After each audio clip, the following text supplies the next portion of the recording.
It is true that I think that one of the major fallacies in our approach to statecraft is to believe that there was a dreamy mythological time when American political leaders were great statesmen, right? Instead of tawdry domestic politicians shackled everywhere they turn. And there was a mythological time when America's allies were subservient and not a pain in the ass the way Turkey always is. And I'm a historian of the American experience, and I keep looking for that time, and I can't find it. And let me just give a couple of examples of places where people like to imagine things were easier. One of my favorite examples is 1954, right? American GDP was still about 45% of the globe's economy.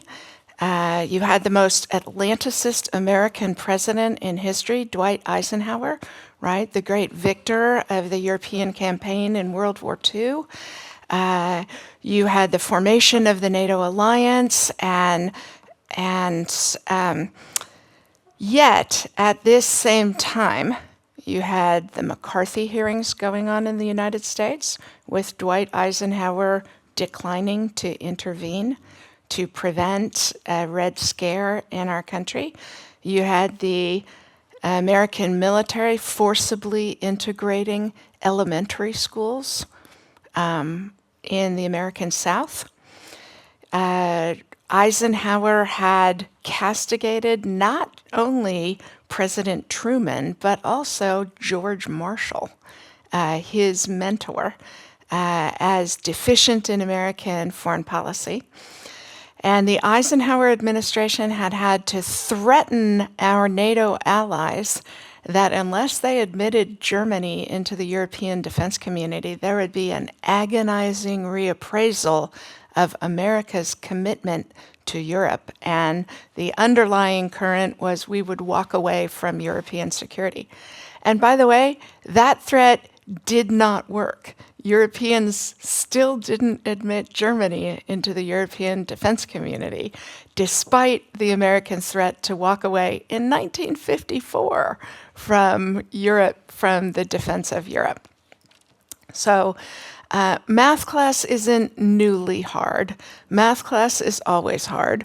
Turkey is always difficult to deal with. It's not newly difficult to deal with. And yet, so my example is when I was working in the Pentagon in the 1990s, during a NATO exercise, the United States had mistakenly fired on a Turkish ship and not only damaged the ship, but killed a number of Turkish sailors. And General Powell, who was my boss, and Secretary Cheney went into a meeting with the Turks, prepared to publicly apologize, to offer to replace the ship, to pay compensation to both the Turkish government and Turkish families for the damage we had done. And the Turks rejected all of those things. They wanted to know the name of the American sailor who'd fired the missile because they were sure he was Greek. My second favorite example of how much fun it is to deal with Turkey is the kinds of demands they are making of you, they also make of us. They are convinced that the 2015 coup attempt against President Erdogan was fulminated in Pennsylvania by Gulenists. And they routinely demand the extradition of them from the United States. And the best the U.S. can do is say, the federal government doesn't have the ability to do that, but we will be willing to let you take it to a federal judge, and if you can convince them that of that case, then we will extradite. 3 times we have done that. None of the 3 judges believed the Turks had any basis for demanding extradition. And so we are back to square one with the Turks once again. I'll get to the 3 challenges of statecraft, but I want to say a little bit more about the problem with mythologizing the past. And it's not just the 1950s that are a problem. Throughout the 1970s, the American Congress threatened that unless Europeans paid more for their defense, we were going to start withdrawing American troops from Europe. And that also didn't work. And it always required contortions on the part of the American president to lie to the American Congress in order to keep Congress from legislating the withdrawal of American troops. So the reason that mythologizing the past is so damaging in statecraft is because it persuades us that our predecessors were better, nobler than we are, and therefore their job was easier than ours. American secretaries of defense routinely say the world has never been more complicated. It's never been more dangerous. Franklin Roosevelt would object to that description. George Washington would object to that description. There has never been a time where American power was as predominant in the order. There has never been a time where American allies were stronger and more capable. There has never been a time when our challenges were actually as small relative to our power as now. So we should not excuse ourselves from doing the hard work at hand. A couple of points about structural difficulties of being an American ally. I'm very sympathetic to Allied complaints about my sweet provincial country. And yet, if you can see a better bargain, you should take it.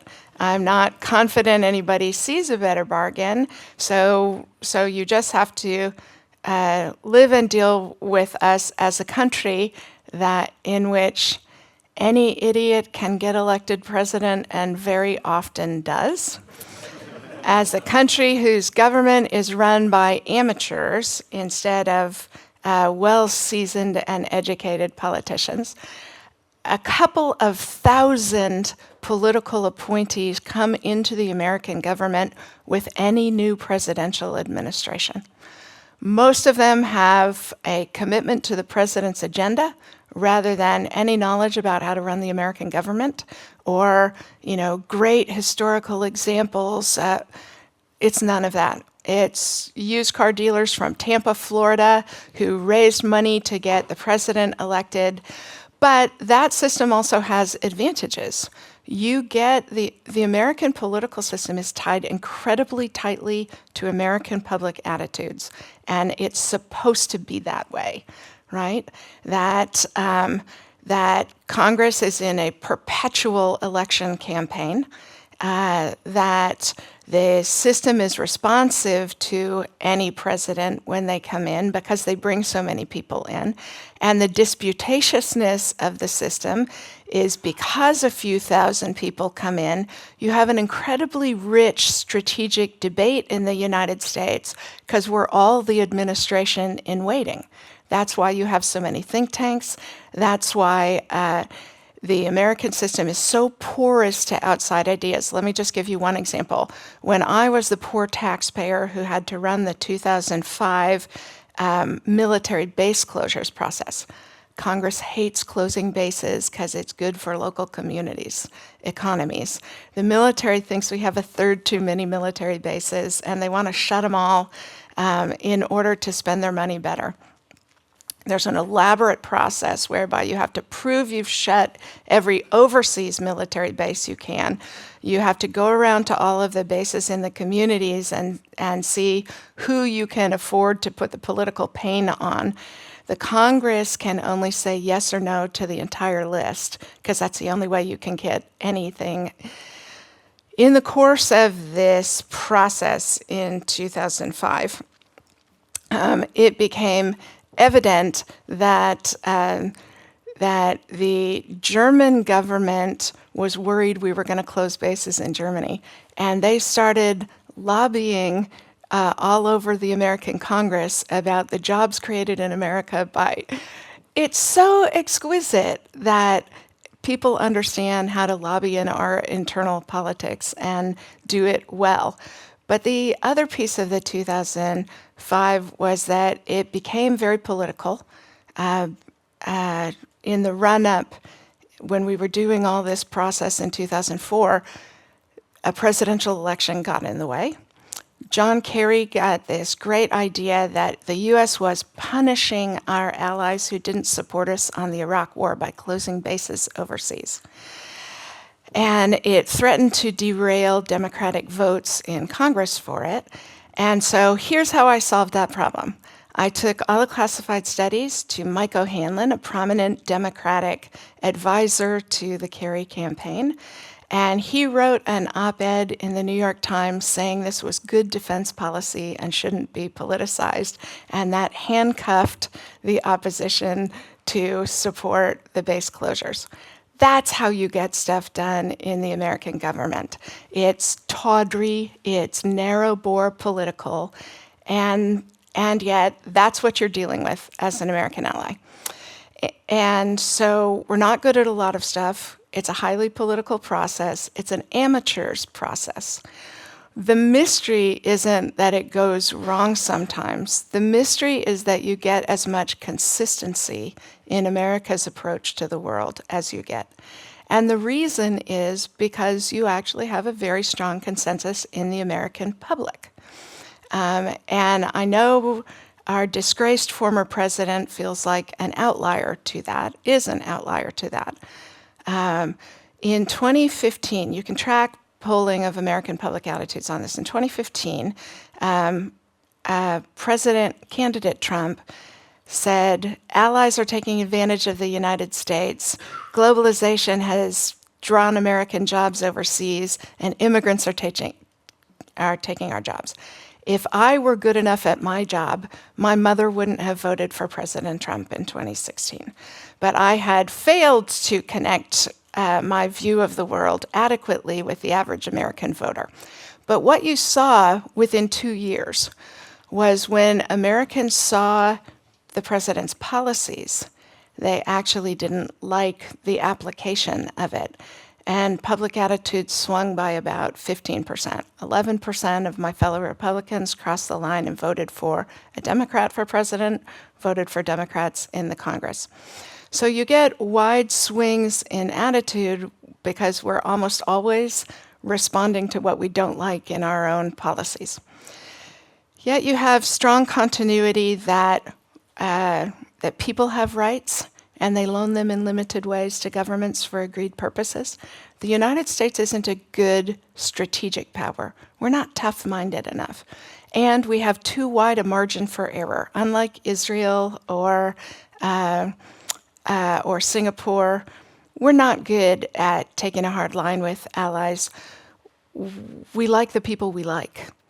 And so that takes us to the three difficult statecraft problems: Turkey, Russia, and China.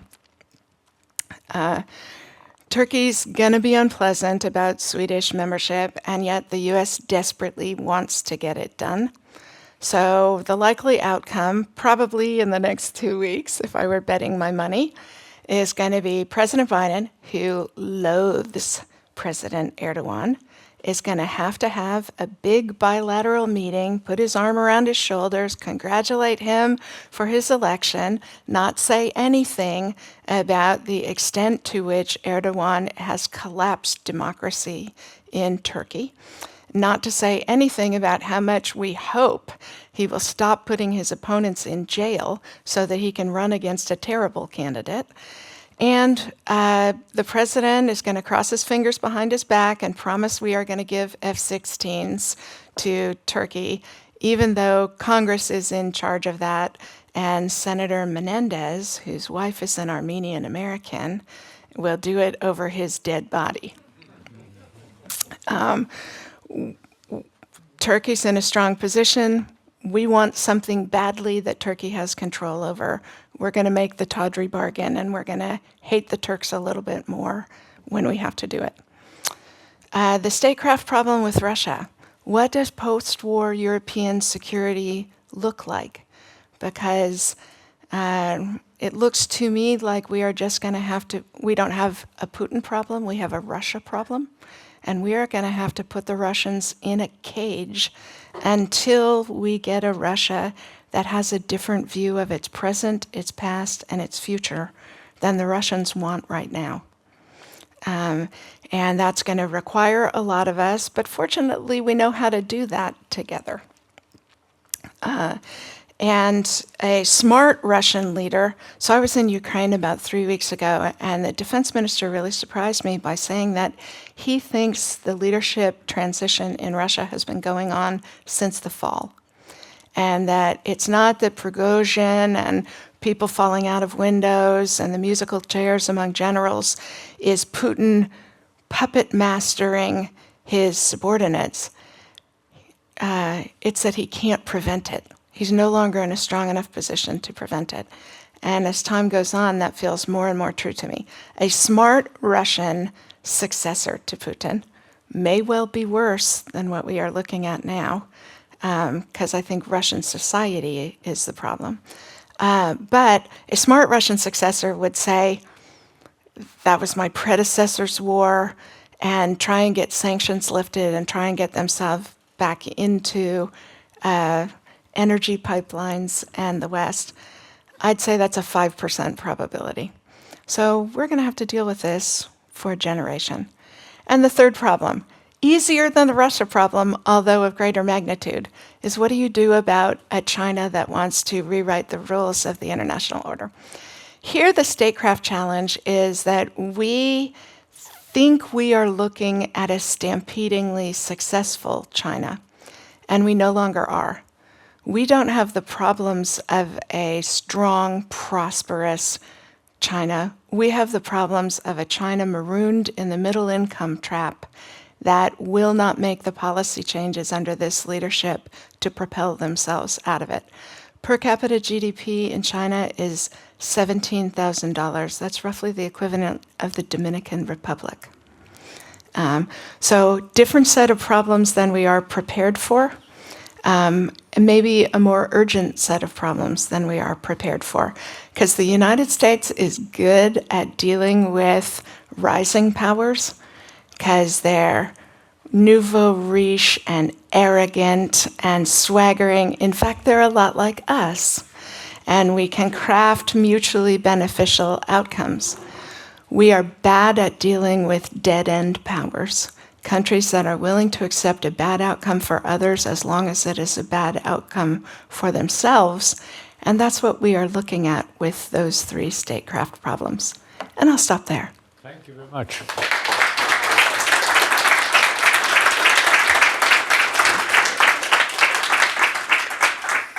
Putting Russia in a cage. What is this cage? It is the admission of Sweden, and I think probably, here's my bet, that Ukraine gets admitted into NATO at the Washington summit on the anniversary of NATO's founding next year. It is moving forces forward to the new Central Front, which is Poland, the Baltic states, Romania, and Bulgaria. Probably permanently stationed forces rather than rotational forces. It is trying to persuade Russia back into arms control agreements, as was discussed earlier. Even though they're cheating on all of them, it's important for our own alliance and our own publics to show we're trying to get that done, and to effectively deter the Russians in a way we are not yet against any nuclear use. Which might make Russia even more dangerous, as I argued in the former session. You know, I very much like the reminder that it's not in competitive swimming, it's not the line judge that disqualifies the swimmer, it's the swimmer that disqualifies the swimmer. We are not to blame for Russia's danger. Russia's to blame for Russia's danger. It's our job to deal with it. But this is not a blame game. It's a war game.